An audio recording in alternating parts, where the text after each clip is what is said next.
Welcome everybody to another episode of the Live Your Purpose podcast. I'm your host, John Morgan Jr. Before we even get into who our special guest is for the day, first and foremost, it feels so good to be back doing the in-person, live, face-to-face interview and conversation. You know, it's been such a long time. I was actually thinking about it, man. It's been over a year since the last time I've been here and sat down and did an in-person conversation episode. So it feels good to be able to do that, and and a blessing at to say the least. I want to give a shout out and a special thank you to everybody who's been supporting the podcast. Again, you can catch us on YouTube at our YouTube channel, the Live Your Purpose Podcast YouTube channel, as well as Apple Podcasts, Spotify, Anchor. You can catch us there for your audio platforms. Special shout out and thank you to everybody who's been supporting the merchandise, man, the apparel, the sweatshirts, the hoodies, the crew necks. Thank y'all. I really appreciate that, man. I never take that for granted. It's never it never ceases to amaze me, man, to just see the genuine support, that people is showing on this journey. So I really appreciate that. So shout out to y'all. Shout out to everybody who's been supporting. Y'all know who y'all are. So much love to y'all. Again, it feels so good to be doing this thing, in person again. But it feels even better to be sitting down and doing this with our special guest for the day. And it's one of the beautiful things about doing this podcast is having organic and authentic conversations with people. But I talk to people who I want to speak to, but I always learn different things when I sit down and talk to people. And this individual who we got coming up here now, I know this guy personally, but man, I'm looking forward to really hearing his story from him. Really hearing an in-depth breakdown of his story and from his experience and his vantage point. So without further ado, we got Mr. Kyle Earley with us. He is a husband, a father, a pastor, an activist, a political director, a creator, an entrepreneur, an artist. You know what I'm saying? This guy a little bit of everything, man. K. Earley, what's up with you? I appreciate the invite to be on this podcast, man. Yeah, no doubt. I'm proud of you, bruh, and I tell my people to tune in. So just thankful to be a part of this, man. Yeah. For real. For those who do not know, Kyle Earley is also my brother-in-law. That's it. You know what I'm saying? So this is family right here. Yeah. And again, man, we've had conversations and we've we shared a lot of just intimate conversation and things like that, but and I know a little bit of your story, but when I was thinking about it today, I'm like, bruh, I can't wait to really get into it and hear from him and just hear your side of things, because it's some things, but then you bruh, it's different when you hear from from the actual individual. No doubt. So man, let's really jump into it, man. Let's start at the very beginning, bruh. You're originally from Cleveland, bruh. Yeah. I was actually born in Columbus. Okay. Then my mother moved to Cleveland.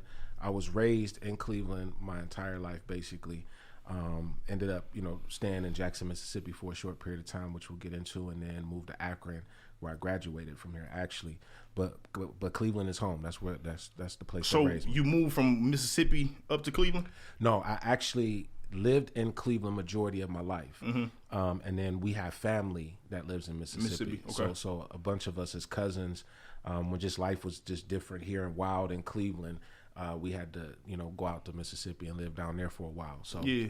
So when you reflect back on your time, being in Cleveland, growing up in the late 80s, early 90s, just throughout that time, what do you think about when you reflect back on that time? What's your earliest memories and experiences of just being a young dude growing up in that time period? Man, first of all, fun, because during that time you realized all you had was family. And so not only did we as cousins and my brother, and my sister at that time, we all lived together, but the neighborhood was family too. So back then it's different than now.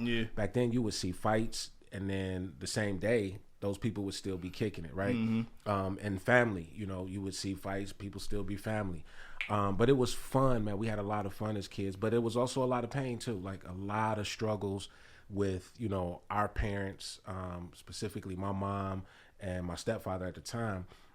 It was some challenges too. But what I do know is that Cleveland gave me a balance. Like it showed me how to survive and be tough to make it, but it also showed me how to like really care and love for people who didn't, you know, survive certain things or have advantages that I had.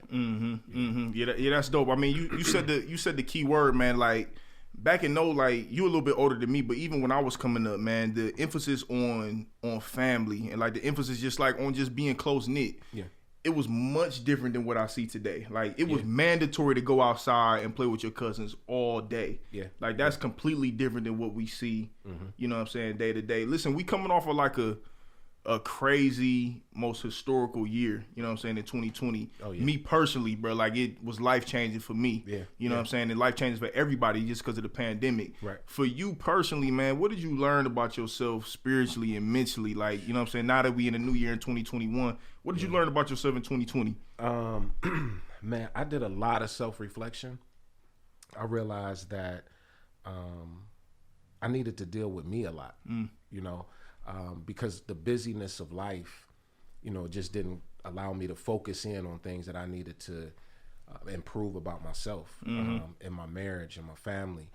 So I got to see some things that were really me. You know, I got to know the real me because I didn't have anything to hide behind. Now, in that, there were things that myself that I did for myself, and there were things that I did in my marriage that helped strengthen it. And so a big key for me during the pandemic was counseling and being able to just do some self-reflection, man, and look in the mirror and be like, I want to change this about me. Or I want to better this part of my life, or I just need to get rid of this person, you know, this part of this person, period, you know? Yeah. So it was a good year in that it really challenged me to be better as an individual. Now, what brought you to counseling? Was it something that kind of like just you and your wife kind of just agreed upon, that was just something that y'all wanted to do, or was it something like, man, you know what, I've been putting this off, like, you know what I'm saying? What kind of like led up to that? So, you know, me and my wife, we have a great relationship. Nothing was wrong at the time. Shout out Steph. What up, Steph? Yeah, Steph. What up? You know, that's my best friend, and we have a good relationship. But what I realized is that I didn't want to wait till something happened or something was wrong for us to go to counseling. And so, you know, we just talked about it and was like, yeah, this is a good idea. And so we started to go. And what counseling really brought to my awareness, bruh, is that I've been going to counseling for a long time. No doubt. Like for real. Like as a kid, when I was, you know, incarcerated or in group homes, you know, you would have to have a counselor or a therapist, you know, at that time. And I really look back over my life, like counseling and therapy really saved my life. Dang. It really did. And so that's what counseling has done for me now. And so much so that I encourage other people to go before stuff goes wrong. Like I'm telling other couples, like, you know, y'all should go to counseling. And they looking at us like, what you trying to say? Yeah, you trying to say something wrong with our marriage? Right. Like, no, but what I see is beautiful, and you want to make it even more beautiful. So start investing in your emotional and spiritual and mental health, and that's what counseling did. Yeah, the preventative maintenance is what you're speaking of. I agree 100%. I mean, listen, I feel the same way. You know what I'm saying? My wife and I, we have a real good relationship, and like, but it was mandatory to just do certain things to make sure that we strengthen that. Like I always tell C, like, yo, our foundation is solid. Yeah. But like, while we early, like these first 5 years, let's go ahead and, you know what I'm saying, work out these kinks now before we down the line and we got to look back and like, damn, like, you know what I'm saying? Now, here's what's dope. Is that, so, you know, everybody listening understands this. Y'all, we got the same counselor, therapist, y'all. Hey, that's a fact. And we didn't even know that. We didn't know. So my sister, I called my sister, shout out to my sister, Sierra. I called her and said, hey, I'm, you know, looking for a therapist. So she referred Dr. Billy to us. Is Billy a doctor? I call her Dr. Billy, bro. She Dr. Billy in my phone. I be calling her Doc. So. Yeah. I be calling her Doc. Shout out Dr. Billy. What up? So just last week, was it last week or the week before? 2 weeks ago. We was on the phone, and you know, I think we were talking about what I had to do, and I was like, I'm going to counseling. You was like, what? You know, okay, cool. And then we found out that me and Steph go to counseling an hour before him and my sister. Literally. And so I'm like, shout out to Billy for saving families right now, right? Right, facts. And John waiting on his session like, man, I wish Kyle and Steph would hurry Hey, up. I ain't gonna lie. After you told us that, I'm like, dang, so they was the ones who was holding us up the last time, like, you know what I'm saying?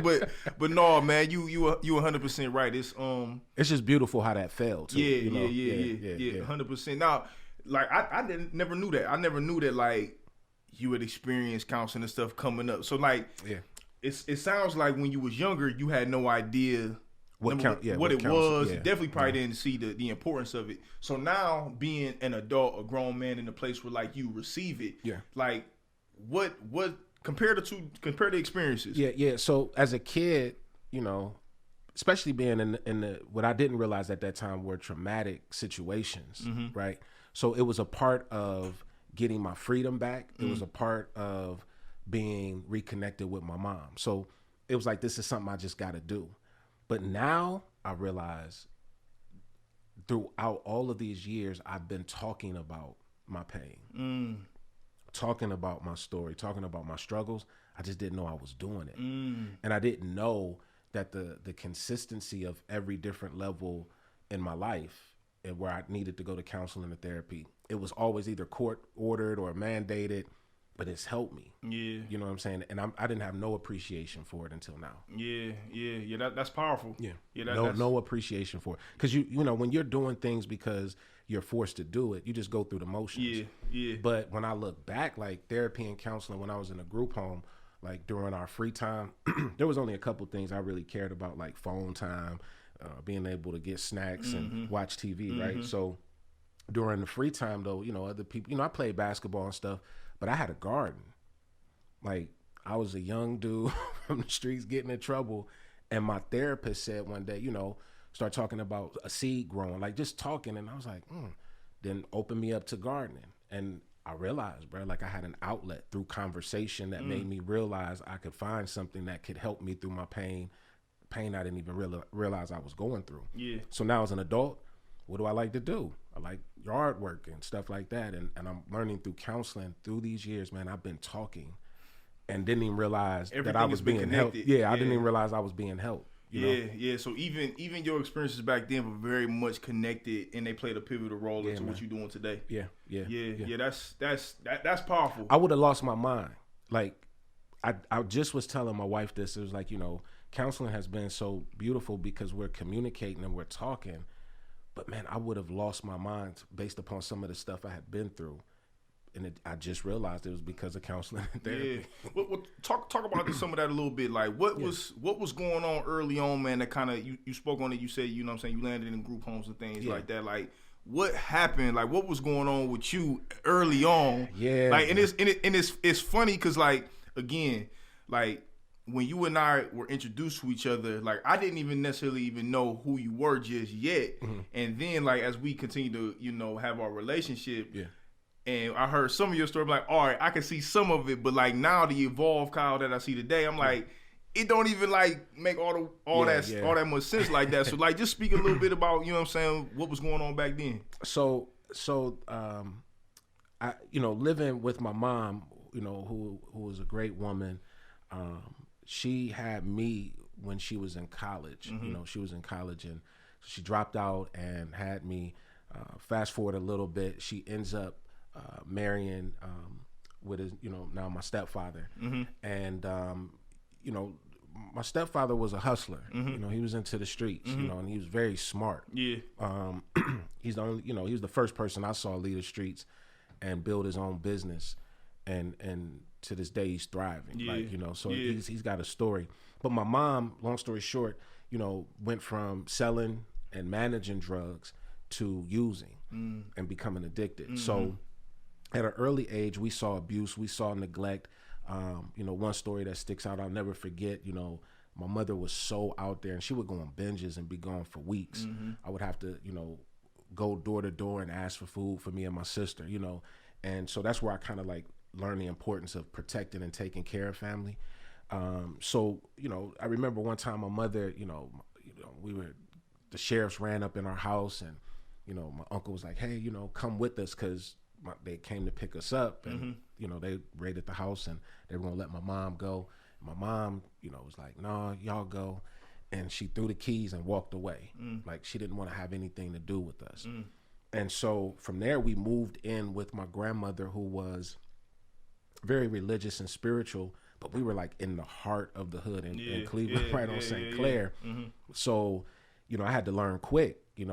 Me and my cousin Derek, we were the pretty boys of the family. So they would light skin. whoop. There was that light skin thing, right? And so they was whooping on us, bruh. Right. And it come to a point where you get tired of getting whooped on, and you learn how to, defend yourself. So all of those things. But what the thing for me though, let's go a little deeper, because everybody kind of got the same story when you grow up in those type of environments. I was an angry kid. I was angry. How old were you? Man, we were like 10 at this time. So you young. You still a I'm baby. young. Yeah, at this time. So I'm at 8, 9, 10, 11.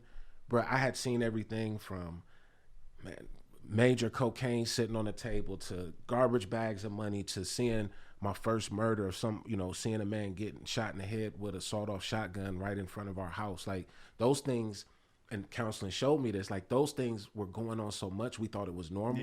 Yeah. But it was traumatic, bruh. Correct. Like I still see that dream. I mean, I still dream about that sometime. Like that was my first time seeing something that gruesome.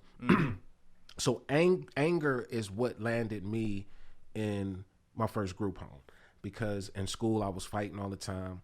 It wasn't just students. Like I would fight the principal, the teacher, didn't matter. Wilding out, just angry. Went to Children's Aid Society was the first group home I went to. And man, I saw kids that were angrier than me and wilding out. Like, I know, we talk about violence, but I'm talking about young boys who would get put in the box and then they would, just poop everywhere and throw it everywhere. And then dare the COs to come in. Like it was just like sick stuff that I was seeing that I wasn't doing. But it was like, man, we all in here hurting. Right. Like, you know what I'm saying? Right. And so from there, man, went to a facility called Metzenbaum, which is in Cleveland. And it was in Metzenbaum, man, that I really realized that the system doesn't take care of kids. Because we were all kids who were too young to go to the detention center. So this was like the step right before that, because they couldn't lock us up with the teenagers. But man, I'll never forget, it was a staff worker in there, man, that would molest and take advantage of the kids. And I've always been one to defend people who can't defend themselves. And so, man, went in there and tried to help this young boy who was being taken advantage of, get into a fight with the supervisor. He calls the guards, tell them I'm trying to escape. And man, they beat me almost to death, bro. For real. Like, no joking. Like one side of my lip is still bigger than the other. That's what it's from. Like I still feel, some of the, scars that, had to be stapled and sewed up. So it was at that point, man, where I was like, man, we like living in a jungle in here, bro. They almost took me out. It made me angry. And I'm helping. Right. And I'm in trouble too, but I'm helping those.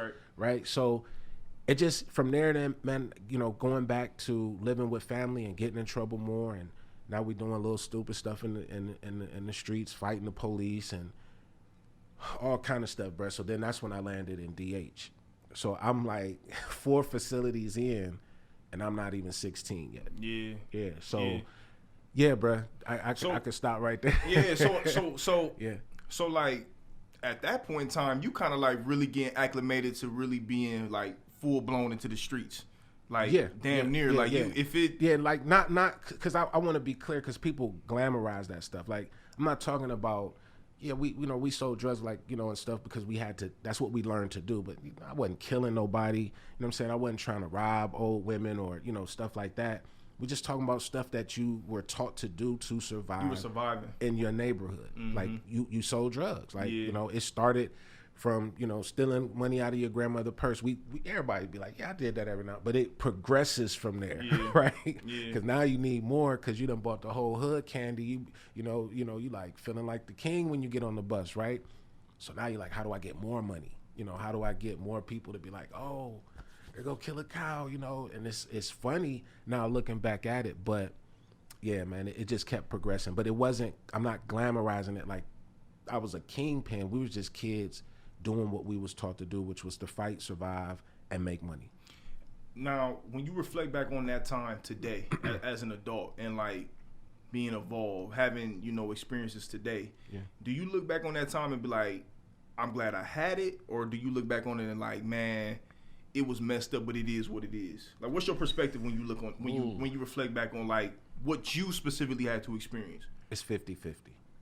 Sometimes I am grateful for every bit of pain that I went through. Other times, I wish it would have been different. Yeah.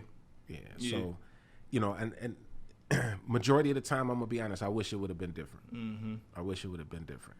But, you know, you live through what you live through, right? But yeah, if God would have given me a different, you know, writing in the beginning chapters of my story, I'd have felt better about it. Yeah. That's so interesting, man. And that's like that's the impact of like racism that we really don't talk about. You know what I'm saying? Because that impacts the day-to-day, you know, livelihood of individuals. That's like, it's not always put out there on the TV. It's not always talked about. And like you said, man, sometimes it has been glamorized to where, you know, it becomes watered down and we become normal. We become numb to it for real. You know what I'm saying? But we really talking about symptoms of something much deeper than what we see. You know what I'm saying? So that's such a, you know what I'm saying, that's such an interesting, you know, dynamic. And during that time, man, poverty was at an all-time high. Yeah, because this the early 90s. Like we come 80s, 90s, What's crazy is like the early 90s and the mid 90s, like for those who don't know, the crack era was still very much full and well. Strong. Like, you know what I'm saying? That's when people really start getting sentences, them long sentences. But like, it was very much booming. Poverty was high then. So like, and in any arena or any neighborhood you grew up in, like there was some type of hustle attached to making everyday life work. You know what I'm saying? So for me, you know, motivation is like, I didn't want to go back to the kid who had to knock on the door and ask, you know, for a couple pieces of bread and a couple eggs. Like, you know, I didn't want to do that, right? So what do? You try to find means and ways to survive. And man, it was just a jungle. And we think about it as in terms of adults, but it was a jungle for kids trying to survive as well. No doubt. Because their parents, our parents was messed up. They were absent. They were gone. So and they were trying to do the best they could with what they knew. Even in the midst of addiction. Like, you know, you paydays were good days. Parents were happy. We knew they was gonna get high as hell, but they was happy, right? Right. Facts. And they come in, what y'all want today? You know, McDonald's or whatever we wanted as kids, we got on those days, and we realized, like, man, you know, mom trying to do the best she can, but she got this sickness over here that's eating her alive. So that's so deep, man. That's so deep. I mean, my pops struggled with addiction and substances up until I became a full-blown adult.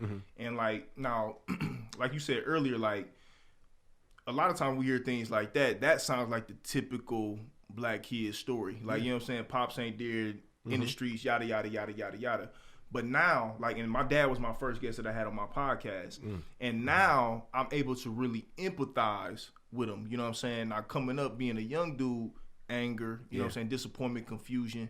But now, bro, he was just one of many victims. Like, you know what I'm saying? Which just sounds like your people was no different. Like, you know what I'm saying? Because, you know, back then, the power of drugs wasn't just the use of it; it was the money that was made from it, right? So you could be sitting at a table with $500,000 over there and 3 kilos right here, and one day you're gonna be like, man, I wonder why this is so powerful, right? And now I wish I could cuss, but now you like messed up, right? Well, you know, I'm still a pastor. Right. Let me speak. Let me speak that holy talk. But now you messed up because what we didn't realize is that those drugs were so high potent that you become, like addicted off the first tap, right? And we ain't just talking about crack. Like cocaine had that effect. Heroin had that effect. Pills back then had that effect. But crack was like the big thing. Man, we were addicted to so much more. We were addicted to so much more. As a people. That's deep, man. That's deep. And I don't know anybody who wasn't impacted by that, whether that was directly, indirectly, some way, somehow. Everybody I know was impacted during that time period. If you wasn't smoking, you was getting your VCR stolen. That's for fact. sure. That's a fact. That's 100% a fact. That's a fact. Because some family member was about to come in and take it. Yeah, you didn't need a B&E back then. Yeah. That's deep, man. And like later on in this conversation, I want to really kind of get into like the political aspect of things. But I watched this documentary on Ronald Reagan last week, and it was so profound because people connect Ronald Reagan and Nancy Reagan to like the war on drugs and things like that. But like when I went back and watched this doc, they were literally setting up things where they were lying to the American people about any and everything they want to, all just to like maintain power, to get votes. And literally what was happening in the street and in, you know, the neighborhoods, people was dying, man. People was really getting impacted. So I'm watching this and these people just up there lying and having a good old jolly time, and I'm thinking back, like, I'm like, damn, my people was impacted and affected during this time, man. So like, it's just such an interesting dynamic when you really reflect, and now we have information to be able to say, all right, we know that was messed up. Again, when I initially met you, we were working together. I didn't know who you were. In BHG, we was working together in BHG. I didn't know who you were. And it's funny because at this point in time, I got my eye on your sister. So like, I wish I'd have peeped that, you know. Where this nigga come from? Hey, you should just work with us. No, y'all ain't breaking the rules. Hey. So I'm like, and one day I'm gonna tell like a whole story of like just how present and like how much I was paying attention to everything back then. Okay. So like I'll never forget one day you came into the office and you seen your mother and you was like, "Hey mom, what's going on?" And I'm like, "Who is that?" Like, you know what I'm saying? And I didn't know. Like, you know what I'm saying? And now fast forward a little bit, Sierra and I end up linking up, we got together, whatever. And I found out that you were her brother. Yeah. You know what I'm saying? Now I ended up finding out why I didn't know that, you know what I'm saying? And you ended up coming into their picture as a teenager. Yeah. Like, you know what I'm saying? How now talk to me a little bit about just that experience, like being a young person coming into completely different circumstances into a family dynamic is completely different than what you had came from. What you see now did not exist back then. Right, okay? Yeah, no doubt. So for those who, you know, are listening, I didn't meet my pops until I had to been like 15 or 16. I was incarcerated at a boot camp. And my case manager, this boot camp, you know, is military style ran. It was out in Hudson, Ohio. And so I became, this is where I learned that I was a leader. And this is where I learned that, like, God does things in a crazy way and everything connects, right? And I'm going to tell you how. So we on the time frame? Because I don't No. You do your thing. Because I want to tell this part of the story. Do your thing. So I became what was known as a squad leader, right? The squad leader is basically a platoon leader of the, you know, the people that you're in your cohort with. We were 12 of us in a bunker cabin kind of thing. When you go out there, they, you know, they're yelling, screaming, snatching you off of a van, breaking you down mentally, physically. Man, I seen people throw up, pee on themselves. Like the toughest of brothers break, right? And that's what they're trying to do. So we go through this program. It's, you know, I'm out there, had to do a year. And so out there, I become a squad leader. I'm leading the platoon. I got my guys together because, again, I know how to survive in these settings. And what's going to help us is we need our rec time, we need our snack time, we need our phone time. So, you know, making sure that brothers got up on time, that their beds was made, clothes was folded right, because, you know, we dealing with crazy cats from the Army, the Navy, the Marines, and they treating us like we about to go to war, but they also treating us like crap because we prisoners at a young age. So I'm learning how to wake up, and this brother don't know how to make his bed with the angle on the corner of the bed, so I make it for him. They come in, throw a quarter, it pop up. Now ain't nobody got no points. We get everything we need. So my case manager comes to me. So this is what happens too. So they call cadences when we march. So one of the drill sergeants challenges me to a cadence call because he hears me in the shower calling cadences. I got the brothers singing with me. That's how we made it through. Music basically is what it is. And so he challenges me after chow, is what they call it, dinner. And he says, if you can out cadence me, the brothers will get extra snacks and phone time. And but if you lose, it's 1,000 push-ups before y'all go to bed in the area where the goose poop. I said, oh man. Now, You don't know if we're going to take the bet. But this is a Marine. Right. And then my brothers is in the cohort, they looking at me like, do it.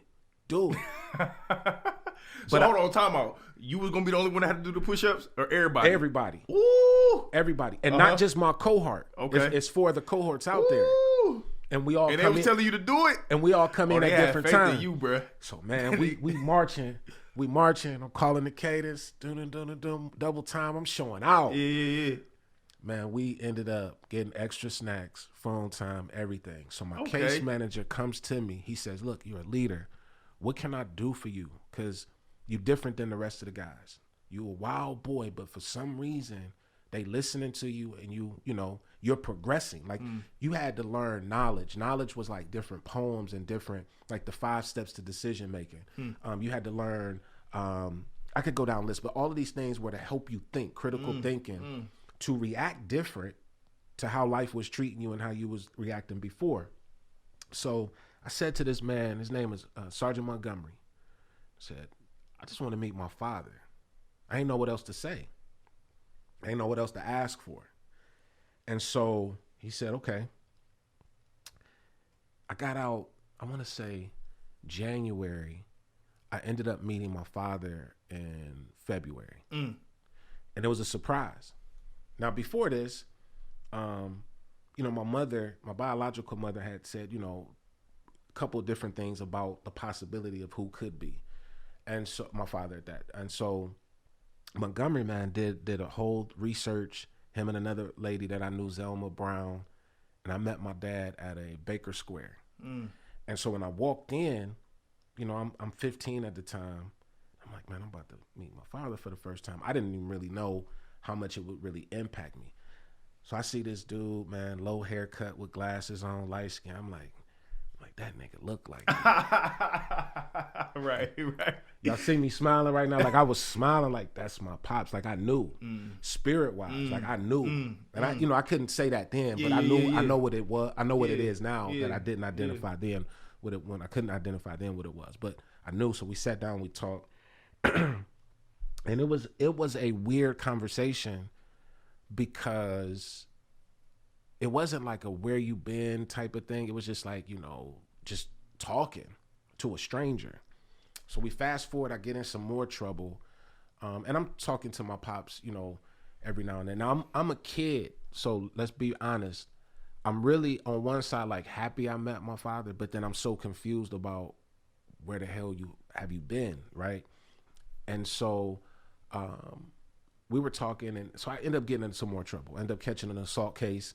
But when you leave the boot camp after doing your time, so you do, it's a year program where you're locked up, but you got to do another 9 to 15 months of probation aftercare. But at any given point, these mugs can come kick down your door, snatch you out of bed, put you on a bus, and take you right back.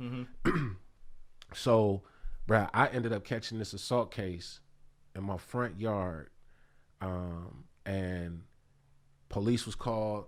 Now, mind you, I had so many run-ins with the police. Like in Cleveland Heights, they drew guns on me at the age of 12. Like, just, I hated police. Anytime they came, we was gonna work. That's just, you know what it was. Not understanding what I know now, right? So now I'm even more thankful. So when people be like, "Oh, you don't," like I do know, because I have had those guns pointed at me, and at any given, there wasn't tasers back then. Wasn't tasers. And there wasn't no cameras. And there wasn't no cameras. So I'm in Cleveland Heights on Lee Road, you know. So yeah. So so catch another case. I ended up leaving the scene, and at that time, payphone. You know, I went into the payphone. First person I called was my pops, and this is, you know, one of my first interactions with him in terms of trouble. So I called him, and he said, "Son, And that is the first time he called me son. And I knew I was going back, but I called him. And so somehow, some way, because my dad, he got that soft spoken voice, like he convinced me to walk up to the police and turn myself in. So I go back to jail, not back to the boot camp yet. My hearing comes up. I don't even know this is being worked out. It was worked out where they would not send me back, but I could go live with my pops. And if I go live with my pops and graduate high school, don't get in no more trouble, everything's thrown out. But if I mess up, I got to go do 2 to 3 years. In juvie. Yep. Now, mind you, I'm 15, so what year is this? Man, what is this? So I graduated 98, so 98, 97, 96. Okay. Maybe 95, 96. Yeah, somewhere in there. 95, 96, yeah. So I come to Akron, y'all, and... hey, be respectful. Be respectful, bruh. I know how you feel. Be respectful. This bullish. No. Y'all, see Brian and Cleveland and Akron, but the locals, we know. Yeah, it's Akron different. And Cleveland, it's not different. the same. Yeah, it's not the same. And shout out to different. LeBron for unifying us during the basketball season, but bump that. Yeah, it is not the same. Listen, Cleveland will not come to Akron for events, right? Right. But Akron do come to Cleveland. That's a fact. And so, that's a fact. And listen, for the record, Cleveland feel like we the capital. Yeah. Like we don't even respect Columbus. So yeah. it ain't nothing personal. So I moved to Akron, man, talk about culture shock. So I have 2 sisters, I have a new mom, and I got a dad. That's a pastor. Right? And I'm this bad kid from Cleveland. Yeah. And I'm thrown into a structure that I would have never understood. My mom was great. Like she even let me kind of back up. Just because she had her addictions and stuff, my mom was still great. Like she, we had struggles, but me and my sister Kelly and my brother Cameron are who we are because she, as a single mother, did her thing in making sure we were good. So we understood family and stuff. Might have been a little dysfunctional, a lot of dysfunction, but over here, getting up every Sunday for church and being confused. And so this is more confused than living in foster home because I was in temporary care too, in foster care. So I move and it's a culture shock because I got 2 new sisters and a mom and a dad. And first of all, moving in, I gotta say this because my father redid the whole basement on Hawkins so that I could be in a comfortable spot because it was only them and I come out the blue. So I'm confused on a lot of levels. Let me help you understand this first of all. Yeah. So this is how messed up. Well, not messed up, but this is how traumatic kids think when they're put in situations. So I had been in foster care, temporary care. I've lived with different families. So when my dad did that, when I look back, I'm like, man, he really put money and invested into making room for me. But I come in like, oh, these niggas don't put me in the basement. Right. Everybody else, which makes sense though. Right. Everybody else upstairs. Yeah. And I'm in the basement. Yeah. And it was also uncomfortable because it was times where, like them as a family, my mom, my dad, and my sisters, they, would be in my parents' room, like on the bed watching TV. I never felt like I was able to be in that space in that way. Because I'm like, who are they? And they looking at me like, who am I, right? I'm confused on my dad's wife is what I knew her at the time. Y'all know I call her mom now. And I'm like, how is she even happy with me being? Because back where I come from, this is drama, right? But over here, I don't see it. And if it is happening, it's not happening in my face, right? Yeah. Man, there was so much confusion. Like the house was just too quiet. Like where I come from, it's music blasting all the time. It's people cussing each other out, people in and out. They completely different environments. It's wild. Like eating was different, It was just all like family time at the dinner table. Yeah. And then going to church, and this stuff was so confusing because you got people who really looking at you like, where did he come from? Then you got other people like, oh, I've known you since you was born. Lying. But I'm confused. Right. I'm like, but my dad said he ain't, you know, right. how you know me? So So many just unanswered questions for you. Then I go to this high school, man. Firestone. Now, I'm grateful for the experience, but it's nothing like Cleveland Public Schools because this is the first school I've gone to where we got white people, White kids. walking around with black kids. Right. I'm confused, right? And then me as a kid in the schools that I was in, going to that school, like I was just totally different. So I'm always in fights. I'm always wilding out. And my dad coming to the school was new for him. You know, Sierra didn't get in no trouble. Alicia didn't get in no trouble. But I'm getting in hella trouble, bro. And my dad, not knowing, you know, this pastor who's well known and loved in the community. In the area, Now got to explain where this raggedy head boy came from. Who is he? And he causing all this trouble. But my dad's goal was to get me to graduate. And so we stuck it out, man. And during that time, what helped me survive too was Mr. Singleton, Rob Singleton. Because shout out Mr. Rob. Yeah, shout out Mr. Rob because his son, you know, came. Lil Rob. Yeah, came from Philly to live here. And although he had already knew his dad, we still two strangers from two different cities in a new place. Right. So I, you know, kind of navigated that with him, and that was a good relationship. But Mr. Rob was like a mentor, big uncle type figure for me, and he helped me. So now I'm living in Akron, and I guess we can get to the story of, you know, kind of what happened with me and my dad. But all of this time, man, so my dad is a preacher. He would travel. I remember the first time they went out of town, I threw a house party. Cause what else would you do? Like, you know what I'm saying? You gotta, And my sisters is nervous, Right. Because they like, this don't happen. Right. But I'm wild, and I got right. people coming in and Right. out the house. Now, Right. I'm so dumb, I don't even know the church members live across the street. So they watching you So the whole they time. watching. Hey, Pastor, And- you got a and party. they know what's going on out of town.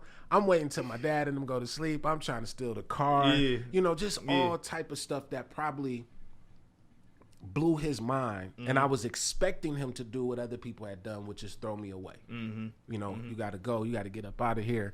And he probably felt that way because soon as I graduated, boy, he made sure I was on my feet and up out. You know, he put me in Spring Hill. Yeah.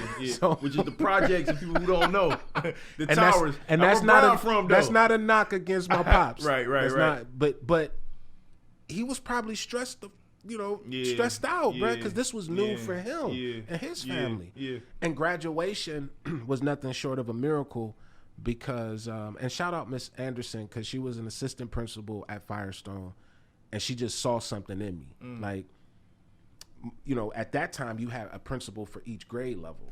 So you had a 9th grade, 10th grade, 11th, like she might have been like the 10th grade principal or something. But when I would get in trouble, fights or anything, she would pull me in her office, and she was the one who handled me and prevented some suspensions and other things, and worked with my dad and saw potential and helped me graduate. So graduation, man, was nothing short of a miracle because I didn't find out I was graduate until I was in the line. Like I got my gown and stuff on faith, you know. So I know my dad was praying hard, bro. Right. Because it was a struggle. Because I came from a school that didn't teach or didn't even have what Firestone had, right? So then I graduated, man, and that was that. And the whole time I was here, from the church to the community, I felt like I was under a microscope. I was so confused about how to live, what should I do, what shouldn't I do. I was confused, bro. That was a joyful time. To have Mr. Montgomery connect me with my father was dope. But then, man, it was so traumatic, like coming into that. But I do want to say this. Shout out to my mom, though, because she accepted me in, and she never, to this day, has never called me stepson. She's never said this is Jeff's son. Yeah. She's always said this is our son. And that kind of love from a black woman who should, or, you know, in most of those situations should be highly pissed, upset, angry, whatever it may be. She loved me too. And she, I think, is the reason why I accept what this family is now. Yeah. So that's powerful. Like first off, like that's super powerful, and that's like when I heard you speak, like a lot of the constant that I heard you say is just like, man, there were just things that just happened that were unexplainable. Yeah. But it was like, it kind of turned it in your, you know what I'm saying, better for you because of like, whether that be Mr. Rob helping, whether that be Rob going to school with you, whether that be Miss Anderson, like you had these things just happen in the midst of like this super traumatic change. And like, I mean, in your formative years, like, you know what I'm saying? 16, like completely different than what you were used to. And we talking about traumatic experiences from the age of 5 all the way up until then, you know, and let's even go deeper back then, you know, being beat on as a kid, being molested as a kid, you know, as a kid, you know, having a family member put a knife to your throat, you know, those kind of like, we like, man, this is the black family, but it's not. You ain't supposed to survive these things. It's people that I know have killed themselves. You know, or family members have killed them, or the streets has killed them. So we talking about years and years of traumatic experience. I want to add this in there, man, because I think this is a dope part of the story too. When I was locked up in DH, and I'm gonna show you, you know, just how God works, you know, brings things together. If I had only known my dad's name, I would have been able to meet my dad when I was probably 12, when I first went to the DH, the detention home in Cleveland for juveniles who were locked up. But let me tell you what happened. So I'm on the pod, the introduction pod 1A, where you go when you first get there. Then I was transferred to 1B. 2A, 2B was like for the hardened criminals, and then 3 was like for people who wasn't going to be there that long. So I'm in 1B. And this man comes in. He's the chaplain. His name's Reverend Earley. He comes in, and everybody's running to him, talking to him. I'm off in the cut chilling because I'm new. And actually, I was writing a letter. And he walked up to me. He said, and he never knew me. He just said, "Do you know how to cut hair?" Well, yeah. I mean, a little bit, you know, because I was cutting my own hair at the time. And so he says, "I want you to come down to my office, cut my hair." So I go down, I cut his hair. And from that day forward, he allowed me to get off the pod every day to cut hair all day for kids, you know, for the boys who was going to court. And so not only did that, you know, kind of give me popularity in the spot, and I was good. Like, I was good. No issues, bruh. Don't let that go over your head. Yeah, man. I was good. Untouchable. I'm serious. Not even, like, when I flex, I'm flexing for real. I was good. Right. Not only that, he was bringing food in, but you know, to feed me too, you know. So he asked me one day, he was like, you know, "You don't know your dad?" I was like, "No, I don't." He's like, "Man, that's messed up," and da. Come to find out, man, Reverend Earley used to pastor Mount Calvary. Wow. Right? And then he knows my dad because my dad comes and does revivals for him, but I never knew the name. And if I had only known the name, I would have known my dad when I was 12, because when he asked me, I'd have said, "Well, my dad a pastor in Akron." So do you look at that like, I'm a firm believer of the divine order. Yeah. Everything just happened in the way it's supposed to. Do you look at that like it wasn't my time, or do you look at it like, dang, if I only, like, what's your perspective? So I'd be like, God, play too much. God do have a sense of humor. That's like a fact. You play too much, because what I did ask from my spiritual time and growth with my relationship with God is like, how do you have a person so close to something they need and then make them wait so long to get it? Right? Because we're talking 12 to 15. That's another 3-4, you know, 15, 16. That's another 3 to 4 years, right? So I'm sitting there like, why? You know, why? Why I gotta go through another 3 years of experiences of pain before I even know my dad's name, when that could have been something that could have changed my course?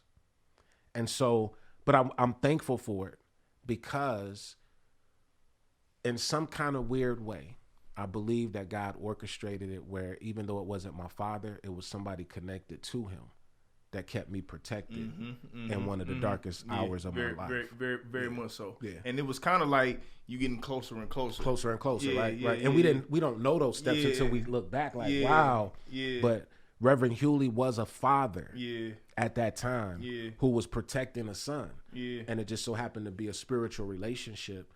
And down the road, you know, I've always had respect for that man because that was where I first learned what ministry was.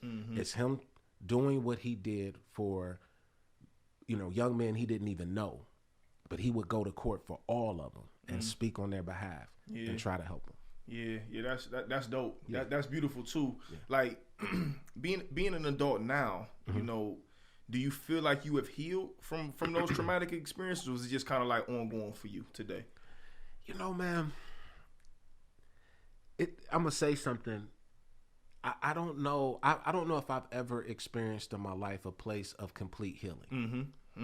It is always a process of healing. Yeah. I have definitely grown and appreciated and valued the things that I've gone through. But I can't say I'm completely. Well, I'm just talking about healed from those experiences. No. Like, you know, even to this day, as close as our family is now, like I still, you know, kind of in certain instances, eggshells, you know, like, you know, so I'm the type, let me give a good example. I remember nobody's birthday. Right? Okay. All right. Okay. Nobody's. I'm following you. Uh-huh. So like even my wife, like the only two birthdays that I remember consistently are my daughter's. So my wife's birthday, I'm like, baby, when your birthday? And so, you know, and you're like, dang, bro, that's cold. Yeah. But it's really not. Like, we weren't raised to remember birthdays. You know what I'm saying? Birthdays weren't even our celebrations. So like, you, that was you still carrying a lot of the yeah. And counseling again, Dr. Billy, shout out to Dr. Billy. I realized that what I thought was normal, I'm now realizing wasn't. And that's why some of the things that I feel like I'm walking on eggshells with. So like if I don't remember my mom's birthday, I'd be like, dang. Yeah. Like I'm a horrible son. Yeah. And then I have to, you know, my wife has to remind me like, but you like that with everybody. Right. It's not personal. And it's and knowing the type of mother that she is, she doesn't take it personal because it's really the presence that she wants in terms of us being there physically and then, you know, spending time. So I never, you know, and then where I grew up, everything is conditional. People want something from you. You know what I'm saying? So, you know, it's just, I still struggle when it comes to relationships in general and being comfortable and building healthy relationships. Yeah, and that's first off, I think that is normal. Like, you know what I'm saying? It is very much normal to experience trauma, and like it's just ongoing. Like I remember one time my therapist told me one thing, like, because I would get to a point in my place of therapy where I'm like, all right, I'm talking about this stuff consistently. I'm talking about this yada yada yada. Like I'm done, right? Like, you know what I'm saying? She would laugh. She was like, John, like, you know, healing is not linear. Like there is no start and end point. Like, you know what I'm saying? It don't work that way. You know what I'm saying? Although we conditioned to believe that like there's a start and finish point to everything. Life is very much. Let me give you an example. So let's say you get a cut. You might get stabbed, right? And you get sewed up. That's one part of the process of healing. Exactly. You finally get healed where the wound is not open and the blood is not there. So people are like, oh, you healed. You can move properly. But every time you look at that scar, you are reminded of what you went through. You're not healed. Exactly. You are healing.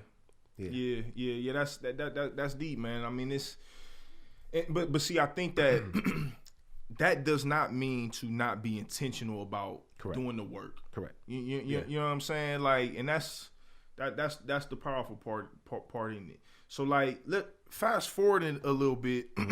Here you are, young dude, meet your family, meet a new family. Your worlds are shaking upside down. You have this new experiences, but like you are teetering the lines of being grown.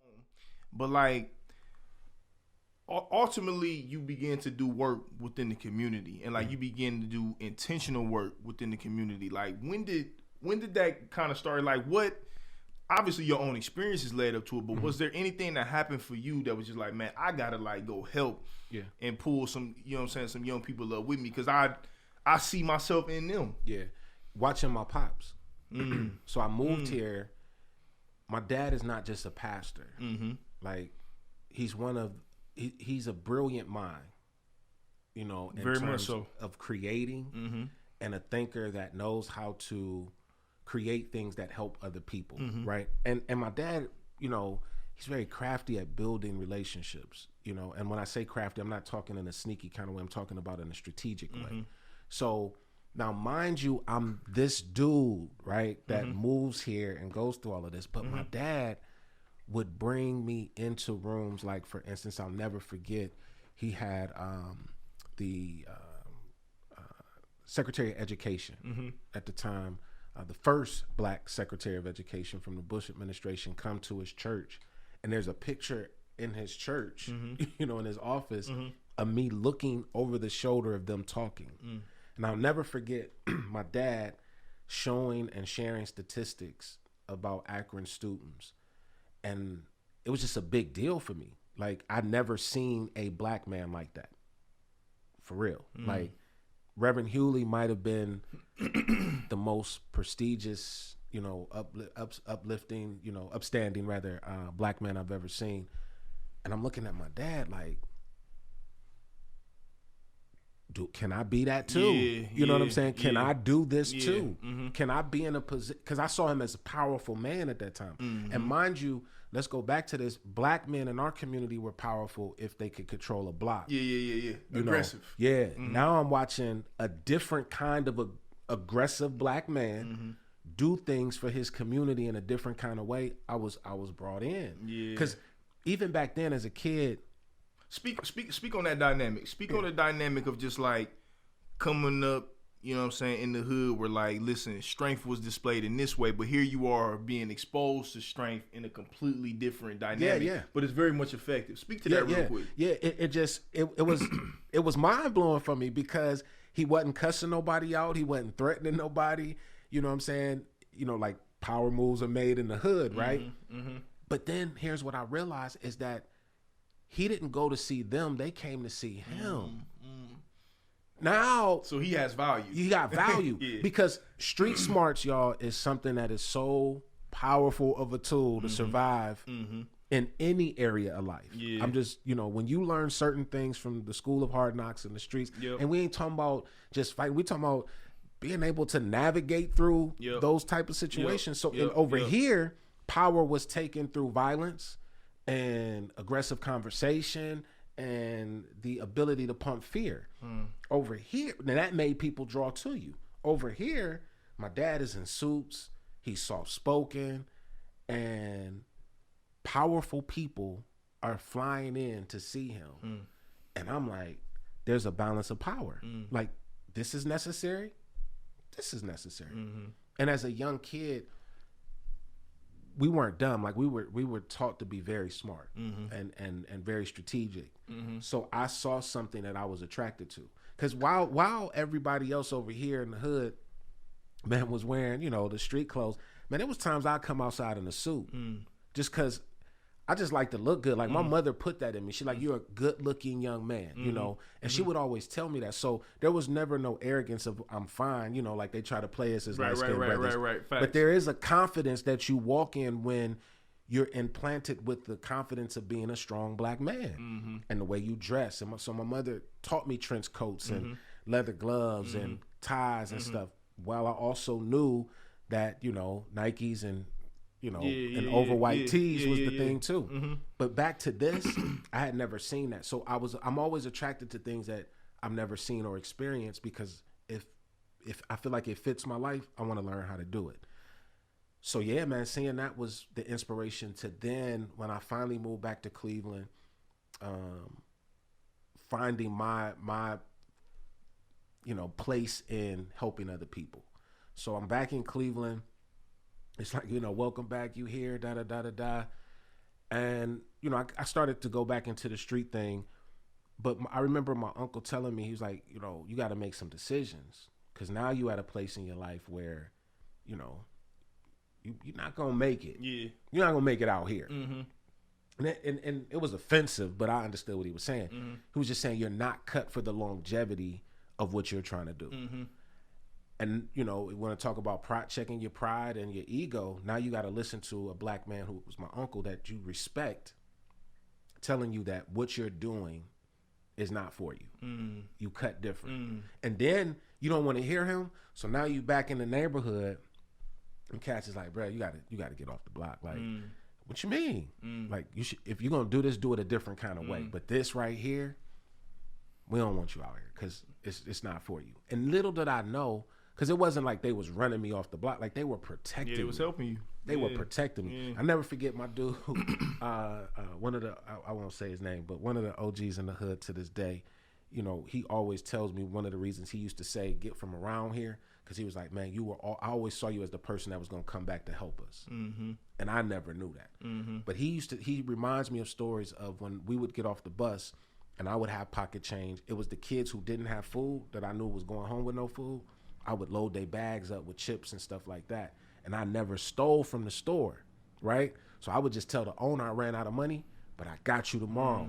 And he'd be like, well, what you mean? You know, you owe me $1.25. I'll give you $1.50. Right. And I come back with that $1.50 and then have more money to help feed some of the kids. Now, you know, I'm thinking I'm feeding them, you know, honey buns, and that's unhealthy, but we was eating that. Yeah, you was giving them something. He reminded me, he said, man, I've always seen that in you because that's what you did. And when I go back now, he reminds me of, I told you he was going to come back to help us. Man, that's so, it's so powerful to hear the constant in your story. Like, there's always been somebody telling you, bruh, you here, but you different. You a leader. Like, you got something to offer. You have something that's going to benefit not only yourself, but other people too. Yeah. Like, you know what I'm saying? Like, that is super powerful. And like, God does things that we just don't understand. Yeah. Right? Yeah. Like, you know what I'm saying? Yeah. Like, the divinity in God is undescribable. Yeah. You know what I'm saying? And that's kind of like, you know, what you're speaking about now. That's what I hear so much within your story. He definitely guided me. Yeah. Like, I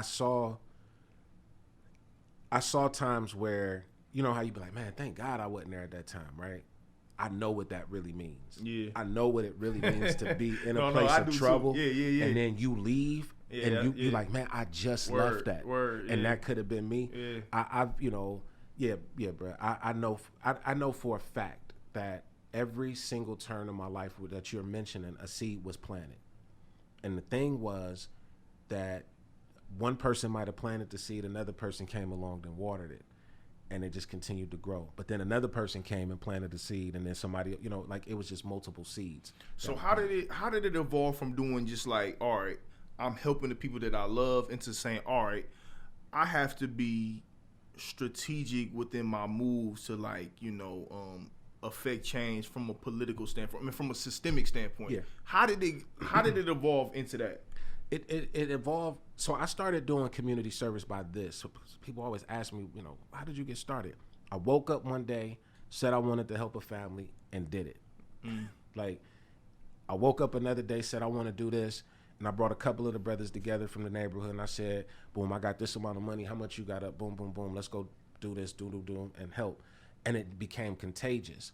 But what it did was open up doors for me to be in rooms to help with programs that I didn't even know existed.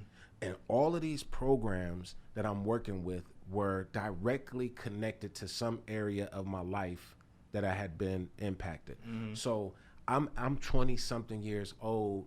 One of, you know, the Strouds, matter of fact, was my first job, working for Kim Dry. They had a carpet and upholstery cleaning business.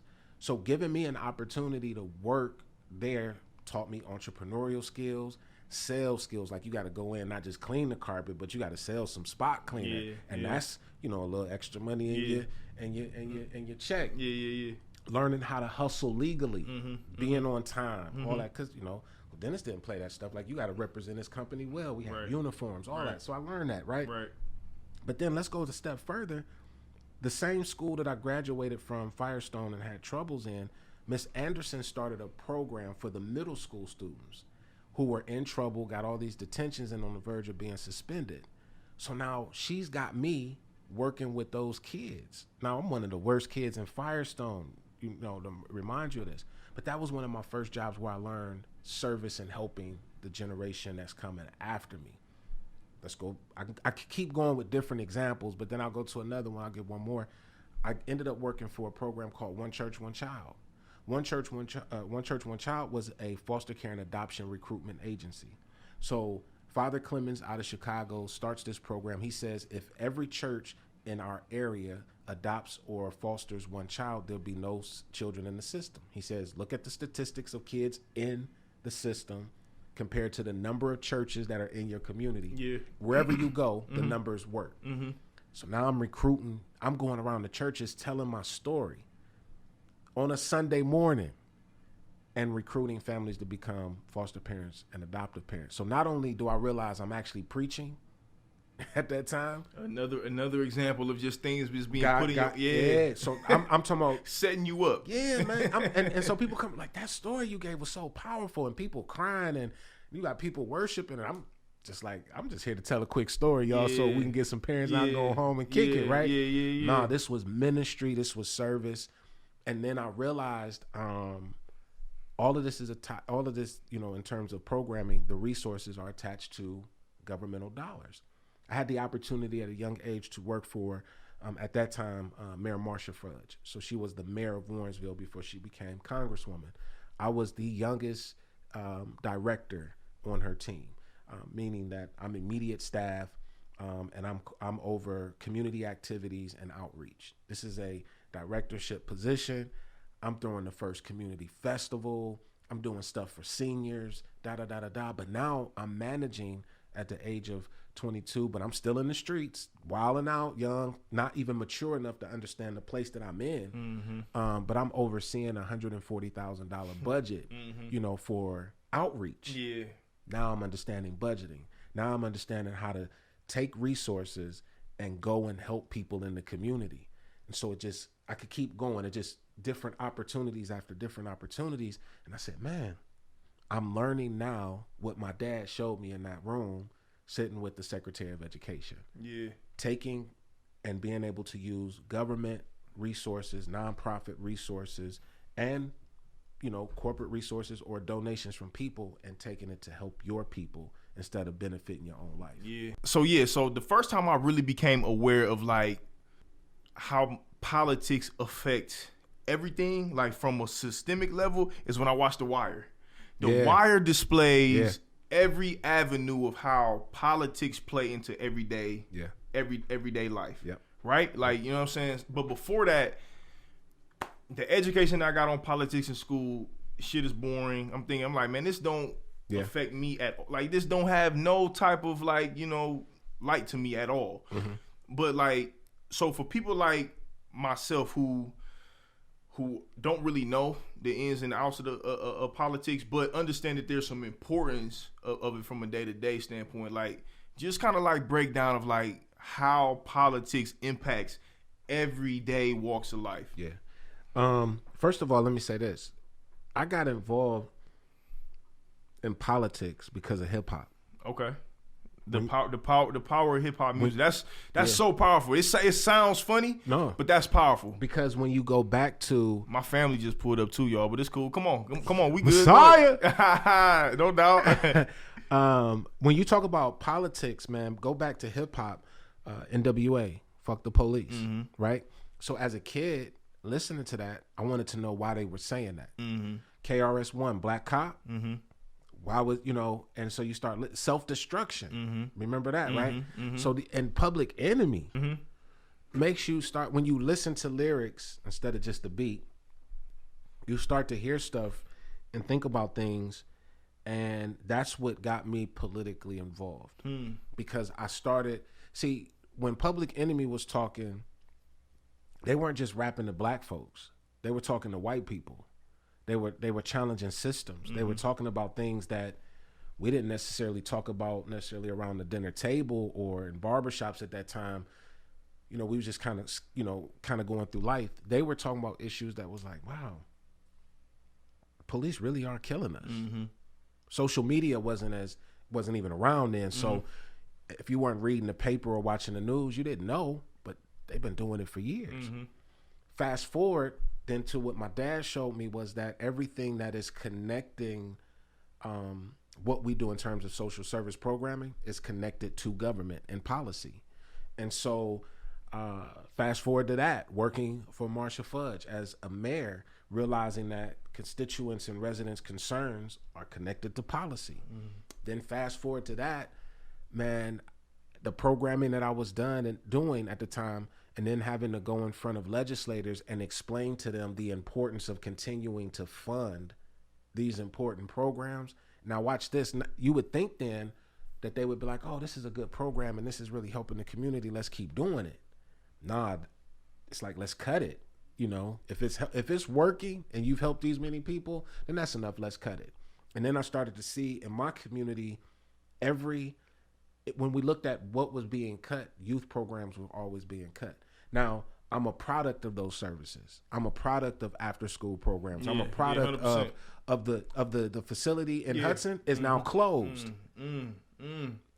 That program that you funded helped a young kid become a man like this, and you cut the program. And I can still some of the same workers and COs and drill sergeants that were at the boot camp still work in the juvenile court facilities today. So when I go back and speak, they see me and they've known me since I was 15 and I'm 40. And you talking about cutting youth program? Right. So somebody had to speak up. Somebody had to start looking at the ills of our community and starting to say, wait a minute, how do I find that balance? I can't just yell, fuck the police. But then I see my dad over here in a whole nother way with a G code that is unexplainable, getting it done. So there's a balance, right? And I found a middle ground, which was that for me, and I know that people attach me to politics because I'm a political director, political activist, and I'll get to that in a second. But it starts with caring for your people. And when you give a damn about your people, you will fight tooth and nail to make sure that your people have everything they need, even when they don't know you fighting for them. And that's what's so hard, and I think even a little bit just heartbreaking about how politics, as what we know it, has just been romanticized, and it's just been like it's a celebrity thing at this point in time. But at the bare minimum, man, we talk like, do we care about people? That's it. Do we care? Like you know that's what I'm saying? The foundation for every decision that you make, whether you serve your community through organizing, through community programs, or if you are an elected official. It starts with caring about people. And I hear, politicians are greedy. Well, so are nonprofit directors. I know people are greedy. It doesn't matter the title, right? It doesn't matter what you're doing. Right. So that means that person at the core didn't care about people. And if that's exposed, but you don't throw away the whole mission for one man or woman. Yeah. That screwed up. Yeah. Now what about like for young people? Like I empathize and I understand like why. First off, it's not even targeted for us to like be educated. It's not a cool thing for us to like, be involved in politics and understand the importance of it, even though it affects our day to day. Yeah. But like local politics literally plays a role into literally every decision that we make. You know what I'm saying? As soon as we wake up, it literally plays a role in everything we do. Yeah. Like, why for young people is it important for, at the bare minimum, to at least be educated on your local politics? Yeah. So let me start here, because everybody's not interested in politics and policy. So I don't try to convince people that they should get involved. Okay. I just want you to listen. Okay.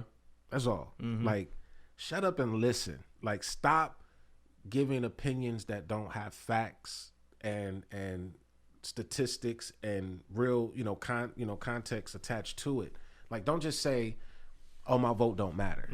Like, listen to why it does, right? So instead of trying to convince you why you should get involved in politics, and it's not getting involved in politics, it's getting involved in the process that helps shape policy. That's really what it is at its core, right? So let's say you're a barber and, there are certain code violations or ordinances in the city, and you keep getting targeted as a black business owner, right? Well, the power of the voice getting in being in the process is a group of people coming together to say this isn't right and we need to change it. That's what people see as politics. I see it as process, because you don't have to be a politician right, to bring about change. Right.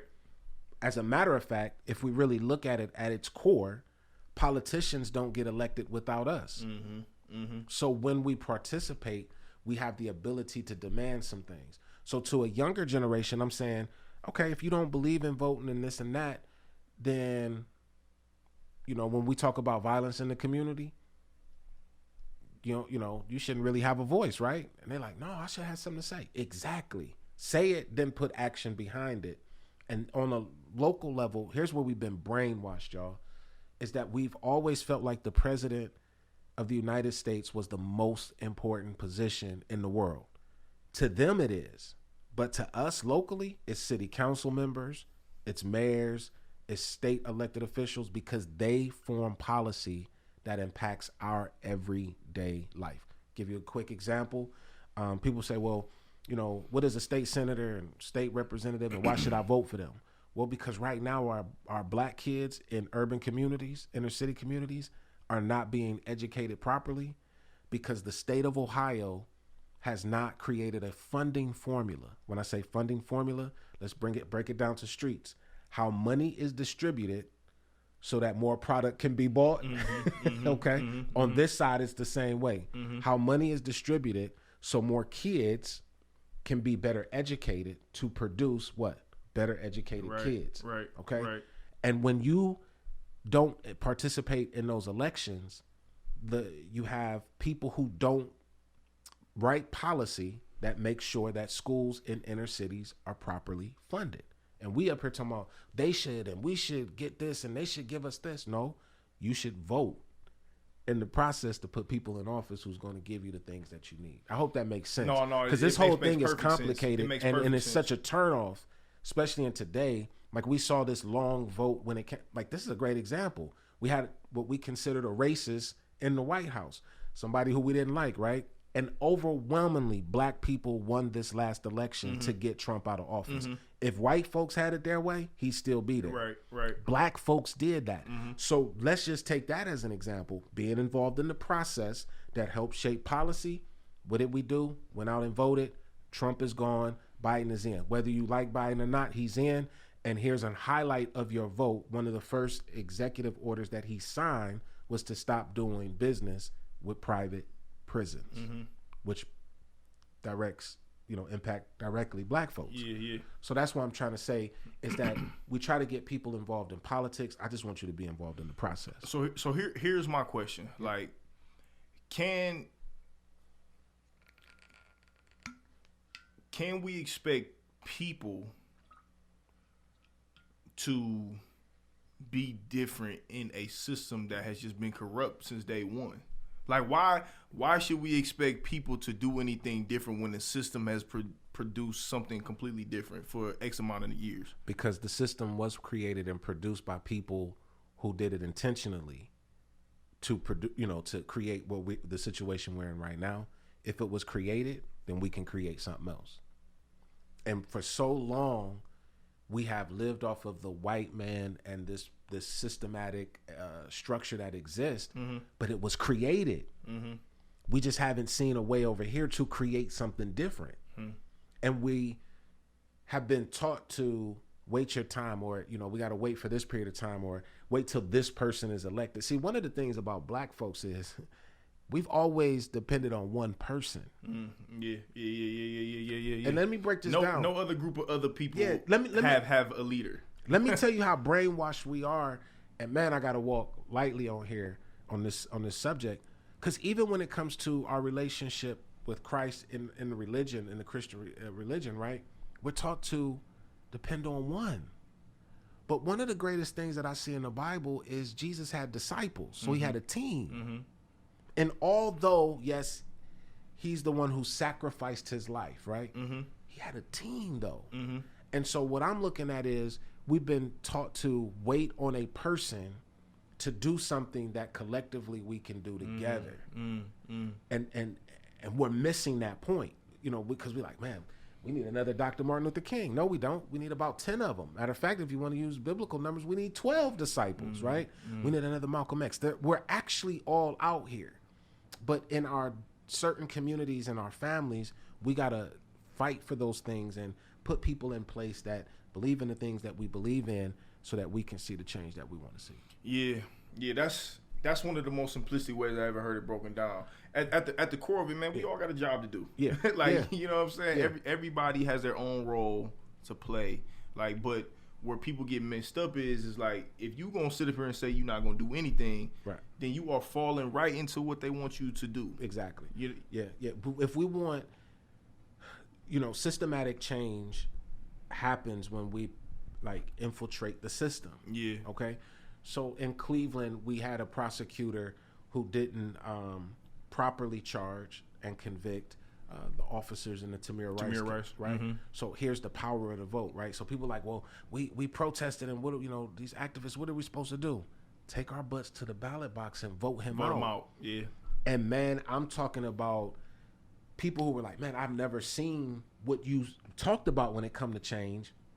Here it is. I finally see it. That's why I gave the president, the former president, that example. Like, we voted him out. On a local level, the prosecutor who let a cop off, who deliberately, not only Tamir Rice, 137 shots. I don't know if you remember that case where a car backfired. Yeah, I remember that. The muffler backfired. A couple years ago. Mm-hmm. And the officer, they went on a chase for a long period of time, end up in a school parking lot, and 137 shots were fired into a car with two black individuals who were not armed. Yeah. The officer not only fired his gun, emptied his clip, standing on top of the car, reloaded his gun, and continued to shoot. So did they vote him out? Did they vote the prosecutor out? We voted the prosecutor out.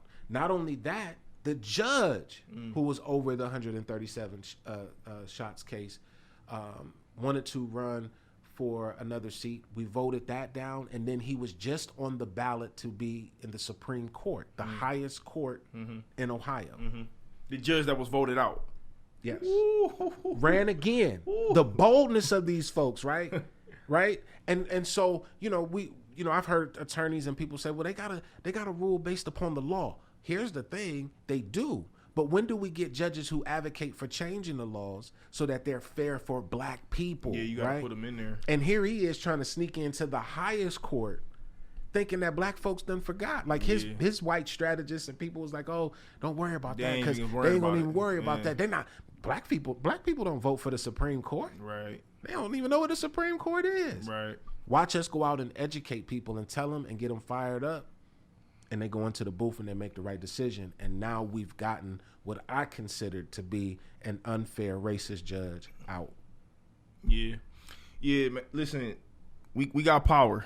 You know what I'm saying? You have power, you have value. The one thing that I always tell people is, listen, if you think your vote does not matter, why do you think they go through all of these troubles to keep you from voting? Yeah. Like, you know what I'm saying? Yeah. Why do you think they go through all this trouble to keep you from doing it? You know what I'm saying? And that was the greatest example in this last election. Yeah. Lines were so freaking long. Yep. We took food and coffee down to people just to encourage them to stay in the line. Because we're talking about people who waited 3 to 4 hours to vote. Yep. Think about back in the 60s where people used to have to walk miles to vote. Yep. It's always made harder for us to cast our vote because we the majority when we show up. Facts. We determine the election when we show up.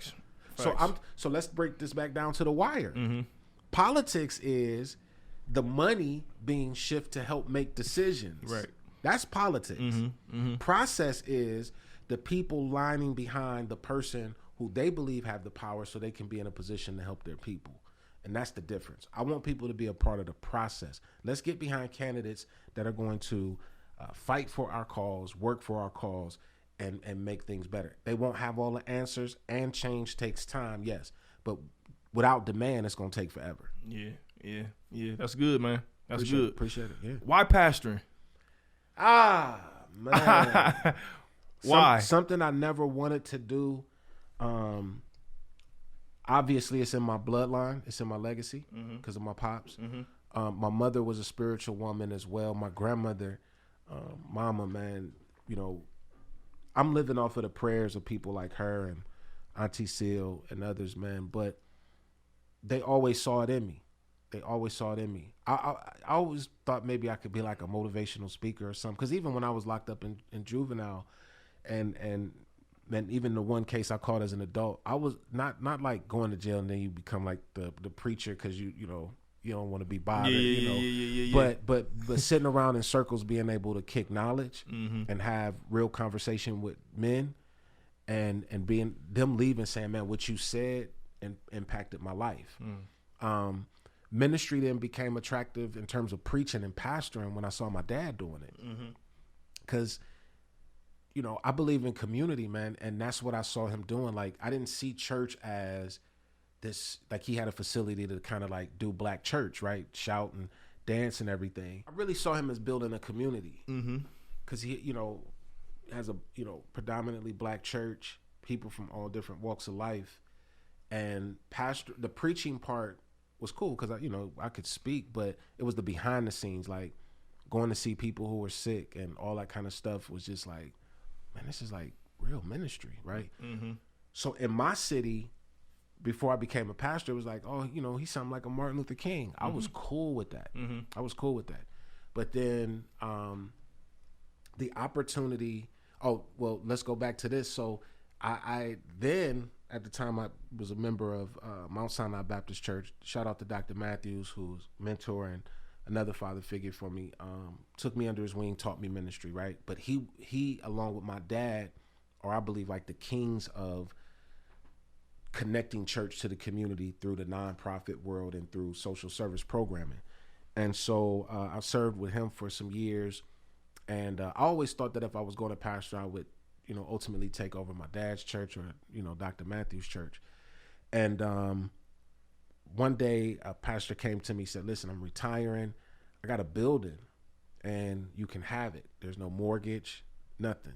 You can just go in and see what happens. Start your church. So I talked to my dad and talked to my pastor about it. And I talked to my wife about it, of course.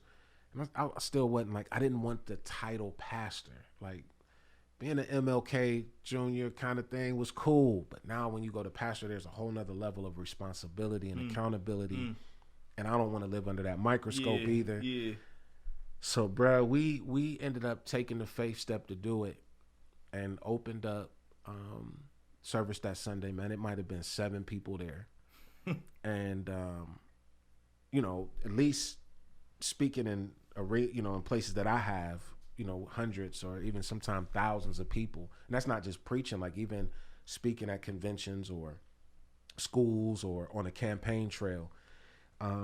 So yeah, we ended up growing it, man.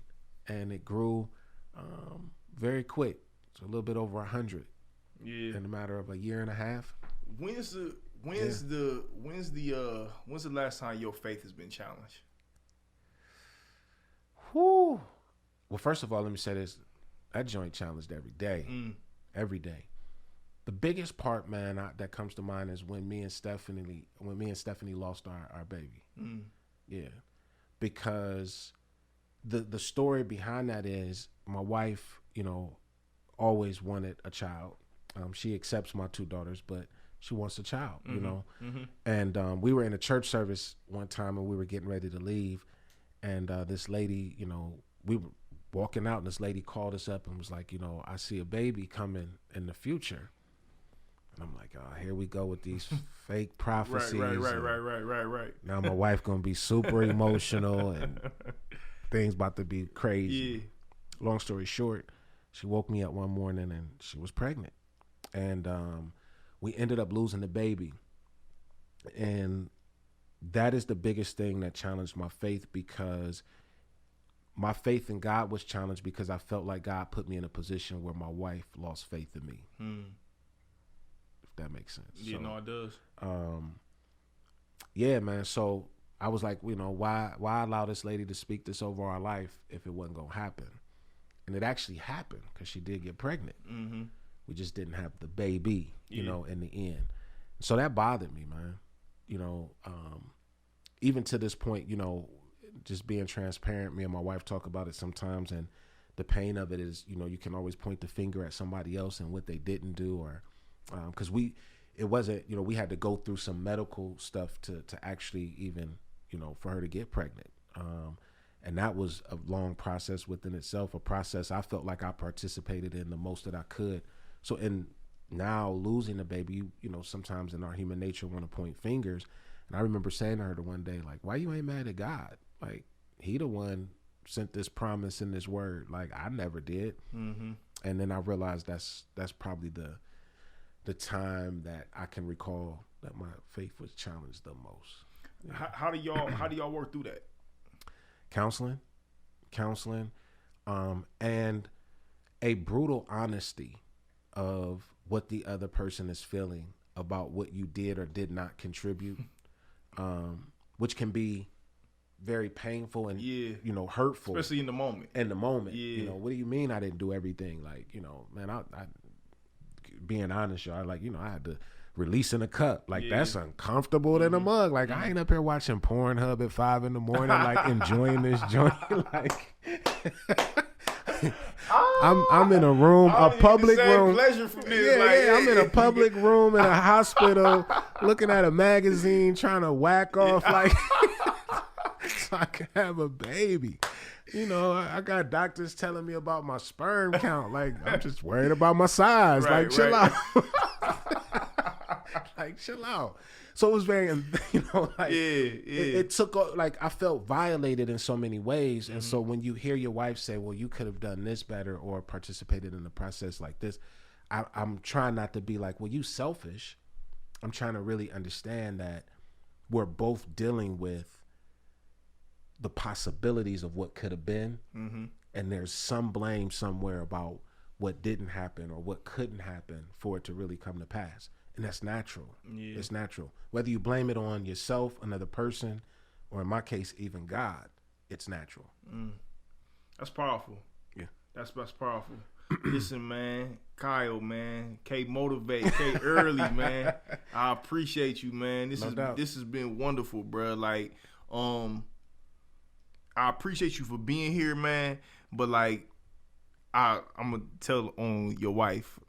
Steph is the one who provided me with a lot of information. Oh wow! But what I told her, and one thing I tell C, and I tell anybody, like, one thing about me is that, man, I love and I appreciate people that what you gonna get out of them. Yeah. And to me, man, you are like the a perfect example of that. Like, you know what I'm saying? I respect you. I appreciate you, man. I love you, man. Appreciate it. And I just thank you for being yourself. You know what I'm saying? Yeah. Like, that is powerful. Yeah. Thank you for coming out today, man. I appreciate this. I know this is going to, do good. It's going to resonate with a lot of people. Yeah. So thank you for this, man. Yeah. Before we get out of here, man, I got a couple like rapid questions, you know what I'm saying, to hit you with. You know what I'm saying? Nothing too crazy. Nothing too crazy. You're going to be able to walk through these. Got to find out the source, man, who you asked. Nah. These easy, man. Okay. You're going to be able to work through these. Okay. So we in a new year, 2021. Yep. Beginning of the new year, we coming off this tumultuous year. What are your intentions for 2021? The first word that comes to mind is win. Like, everything for me this year is a challenge, and I felt like 2020 with Corona and everything that happened prepared me for this, because 2021 for me is not going to be easy. Anything I get, I got to fight for, and I got to earn. No doubt. And so I feel like that's the kind of year. Real quick, hold on. Let me go back real quick. I meant to ask you this question earlier. Yeah. You think Nina should run in 2024? No. No? I think Congress, because I know that this has always been a dream for her, Congress is where she needs to be for a minute and then be elevated. Okay. Now, mind you, she's already been on that national stage in terms of the presidency. But when you talk about something that I know is part of her dream and her destiny, Congress is it. And we think about the presidency seat, but being in Congress and Senate is where the laws are made, y'all. Your president does not make the laws. Right. Your Congress and your senators do. And when you got people like Anina Turner in those positions, we get the progressive agenda that we need. This is really good. Remember we were talking during the Bernie and Biden primary, and we were talking about Bernie and his policies, and you was like, man, it just seems so unbelievable. Like, a person can really get all of their student debt wiped away, and look at where we are since Corona. Like, all of those things that Bernie was talking about and Nina was talking about that people thought was just so far-fetched became a reality. Yeah. Like, government was cutting checks for people, Quick, too. Yeah, quick. Now we're about to, I was fighting to raise the minimum wage. Like, y'all, I was fighting for people to get a decent wage And I watched black people who call themselves Democrats block it. Yeah. So that people couldn't get $15 an hour. And now the president that we have now is saying $15 an hour. Mm-hmm. The things that we thought were unbelievable were things that I knew we could have access to if we just put a demand on it. Yeah, that's powerful. And that goes back to what you said before, which is like the system was created. Like people created a system. People can create something totally new if we just go through the process to get there. Yeah. What is your purpose and how is that connected to what you currently doing today? Man, my purpose is to fight for the least of these and to be a voice that's for the people who are ignored. And I know that's like very broad. But no, it makes sense. It makes sense, right? And so I live my purpose every day. Like I'm looking at my life now and anything that's attached to me as purpose. I want to use my wife as an example. I met Stephanie at a Stop the Violence march in one of the roughest neighborhoods in Cleveland. And it was at that moment that I realized, like, this could be my Coretta, right? Yeah. And our first date was Hennessy and... Hennessy and what, man? And wrapping gifts for kids in the projects. You do y'all be the beat right then and there. Now what happened after them gifts? I'm sorry, babe. Sorry. No, but real talk. That was our first date. Like enjoying each other. And what I mean by that, even though it's comical, is that we didn't put up no facade. Like this is who we are. So we enjoyed each other while also accomplishing something together. And that's different because we as black men, when we meeting somebody early. You got motives and all of that kind of stuff, but you're actually operating in your purpose. And purpose is what has kept everything in my life together. When me and Steph go through things, it's not, I don't take this the wrong way, y'all. It's not love that keeps us together. It's purpose. We realize that we're together for a reason. And if we separate, it hurts so much other stuff going on in our life. So it's like, and this is not a hostage thing, like, we all just together to say, no, we're together because God has something for us to do for other people. Yeah. I'm engaged in this work, even though I don't see all the fruits of the work that of the seeds that I'm planting. I always say I do this for generations I may never see. That's why I say it's not a moment, it's a movement. Yeah. What is something about you that people will be surprised to know?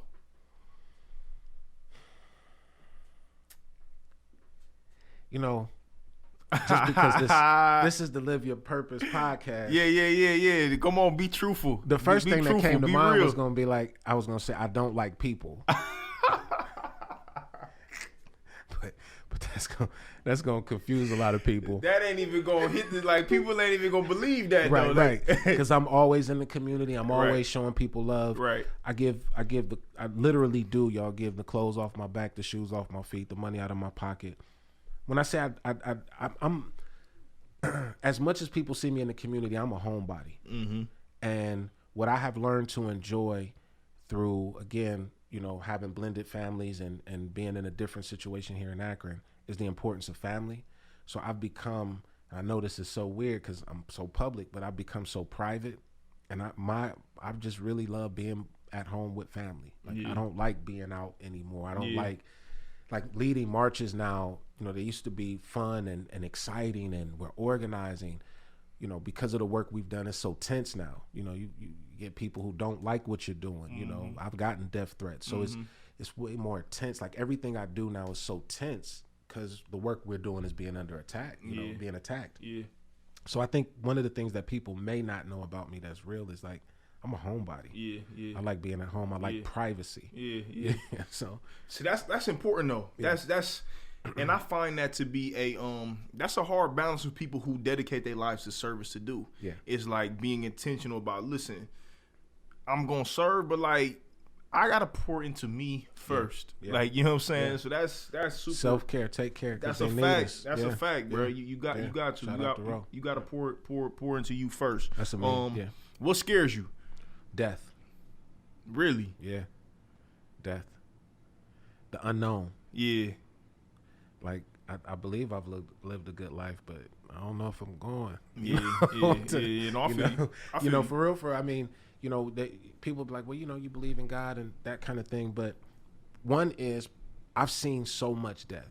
I mean, when my mom passed, I held her hand while she transitioned. Mm-hmm. When I had a friend who I watched, get shot and bleed out. I've seen death, so much around me. I've done so many funerals for young cats that I know and didn't know, that it scares me because I never want to die before I complete everything I'm supposed to complete. Mm-hmm. But then the selfish me is I don't want to die before I see everything I want to see. Mm-hmm. And one of the hardest realities about this work now is, and I remember God reminded me of my slogan, it's not a moment, it's a movement, which means that I have to deal with the fact that I might not see the results of many of the things I'm fighting for. Yeah.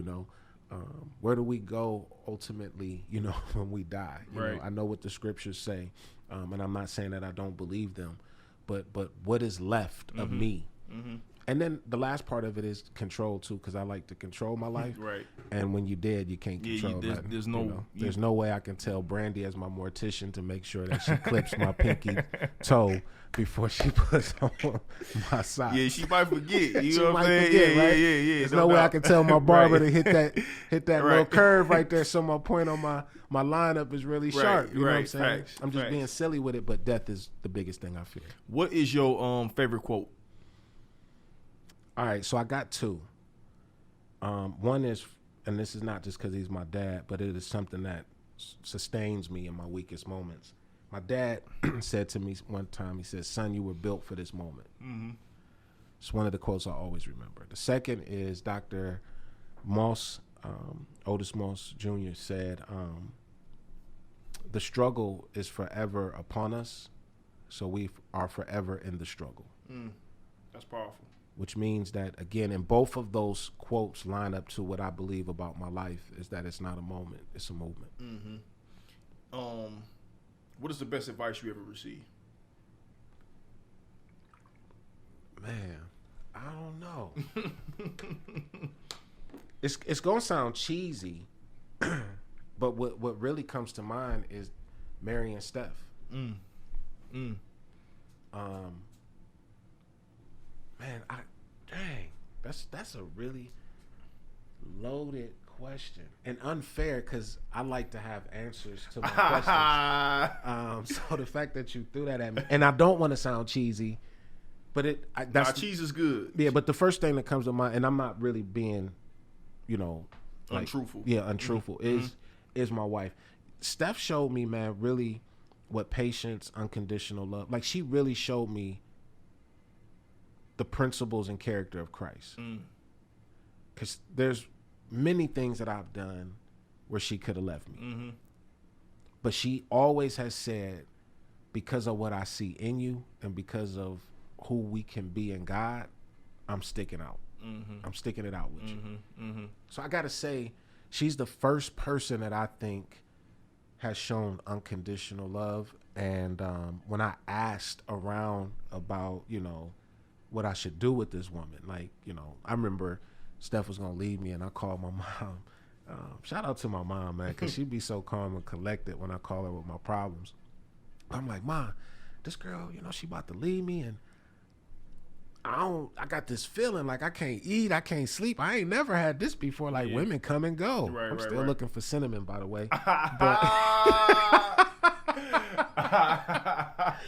Cinnamon, if you out there. I told y'all, you know what you gonna get. This is no cap. This is real. Fake. Yeah, this is real. Camera. This is real shit right here. This is real cinnamon, shit. If you out there, like, I think I might risk it one time. No, I'm playing. They probably gonna be like, "Who is cinnamon?" I called my mom. I'm like, I can't eat, I can't sleep. And then, like, she's like, this girl, like, I don't want to deal with. And I don't even think I considered me and Steph in a relationship at that point. My mother said, "Son, you love her. Mm-hmm. And your change is not about keeping her. Your change is about you so you can be better for her." Mm-hmm. And I might be paraphrasing, but it was the best advice. Mm-hmm. Because what it did was I finally in my life for the first time realized that I was going to lose something that I didn't want to lose. I have lost so much that it just didn't, stuff comes and goes. But I was about to lose something that I didn't want to lose. And the best advice was stay with Steph. Yeah. If you could go back and tell your 20-year-old self, knowing what you know today, what would you tell yourself? Do it again. But save more money and be smarter with my money.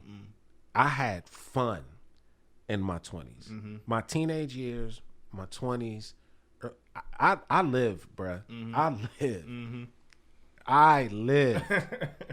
And it's funny because I had to really challenge myself, like, do I want to continue to do this for the rest of my life, or do I want to change? I would live it again. I would just be better financially because I blew through so much money. Yeah. Just being irresponsible. And I honestly, not even knowing, because I lived life day by day. And actually, up until recently, I'm trying to change that. Like, tomorrow's not promised, which is factual. Yeah. But you can't live like you're not going to live tomorrow. Right. You know what I'm saying? Right, right.